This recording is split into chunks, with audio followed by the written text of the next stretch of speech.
అంతేగాని దళిత క్రైస్తవుల జోలికి వస్తే మౌనంగా ఉండలేము. ఇది కూడా మా ఆత్మగౌరవ సమస్యే, ఇది మా అస్తిత్వ సమస్యే. మీకు మతం మారే స్వేచ్ఛ మీకు మాత్రమే వద్దు అని చెప్తే ఇది నిర్బంధంలో మమ్మల్ని పెట్టినట్టే. 4 గోడల మధ్యలో పిల్లిని బంధించి కొట్టాలనుకున్న పిల్లి ఎదురు జరుగుతుంది.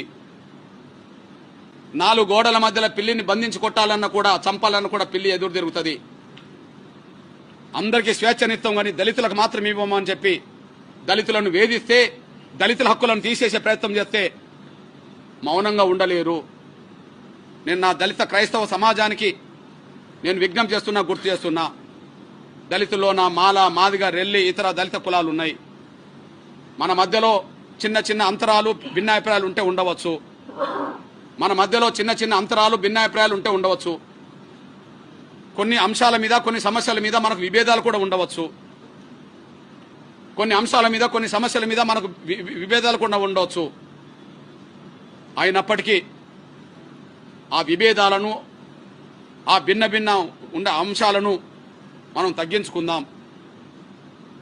ఖచ్చితంగా మనం దళిత హిందువుల అస్తిత్వాన్ని, దళిత క్రైస్తవుల అస్తిత్వాన్ని, దళితులకు హిందువులకు ఉండే స్వేచ్ఛను, దళిత క్రైస్తవులకు ఉండే స్వేచ్ఛను కాపాడుకునే దిశగా మనం ముందుకు సాగుదాం.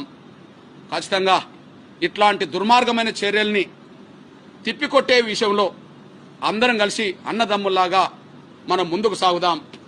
కొన్ని విషయాల్లో మనకు భిన్నాభిప్రాయాలు ఉండవచ్చు.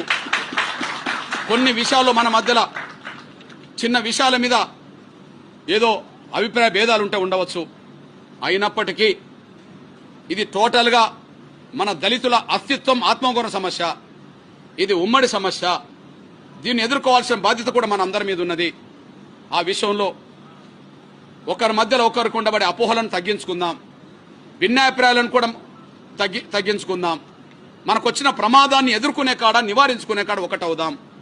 ఆ విషయంలో నా దళిత సోదరులందరూ ఆలోచించాలని విజ్ఞప్తి చేస్తున్నా. అదే సమయంలో అక్కడక్కడ సోషల్ మీడియాలో లేకపోతే ఇతరత్ర మీడియాలో మాలా, మాదిగల మధ్యలో ఏదైనా చిన్న సమస్య ఉత్పన్నమవుతే దాన్ని పెద్దదిగా చేసే ప్రయత్నం ఎంఆర్పిఎస్ వైపు నుండి చేయొద్దని, మాల వైపు నుండి కూడా చేయొద్దని, మన మధ్యలో చిన్న అభిప్రాయాలు, భేదాలు, ఆయా గ్రామాల్లో చిన్న సమస్యలు ఉన్నా కూడా అది సామరస్యంగా పరిష్కరించుకునే దిశగానే, అది అన్నదమ్ముల్లాగా పరిష్కరించుకునే దిశగానే మనం ముందుకు సాగుదాం.